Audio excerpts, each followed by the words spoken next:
The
Declaration of Independence, for me, is one of the best pieces of writing I've ever seen. It's a revolutionary document for a revolutionary statement. You cannot help but be stirred when you read those words.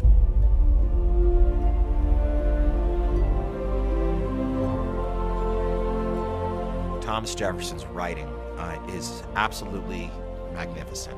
And when he wrote, "We hold these truths to be self-evident, that all men are created equal," that was the first time anybody had bothered to write that down. And then you turn the clock back and think of when he was writing, how young he was, what a statement it was given the history of the world at that point. And you feel the excitement of being on the cusp of something so profound that it's hard to put it into words. If you review our Declaration of Independence, it has those beautiful words about all men are created equal and governments are formed among men to represent the people. It was a good statement of what we were all about. And that's the only thing people remember about the Declaration of Independence, that it was about all men are created equal. But it's really roughly a 28 count indictment against King George. And therefore, because of the way in which the British Crown treated us, we now declare that we are a free country, and we want to let you know why. Now, if we're going to have a war, we're going to have a war.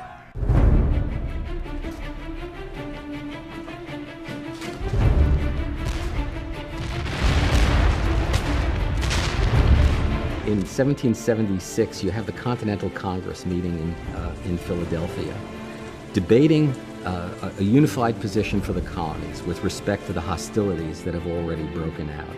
And the fundamental issue between them is, are they fighting for their rights as Englishmen within the British Empire, or are they going to fight for independence? And they're seriously divided. People who are perfectly willing to resist the tyranny of the British government are not necessarily willing to strike for independence. But there's a groundswell in favor of it, I think, in large measure because they recognize that having provoked the lion this far, there's no going back. All of a sudden you have this group of people who are going, no, we're not part of some great chain of being with the king at the top of it.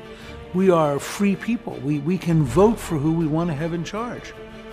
And we're not going to tolerate you telling us that we have some class status we have to be trapped in. It says, we are endowed by our Creator with certain inalienable rights, meaning that Parliament in London, the King himself, the courts cannot interfere and take away your rights because the state can't take power from us. Even to this day, it's probably the most central difference between America and every other country in the world.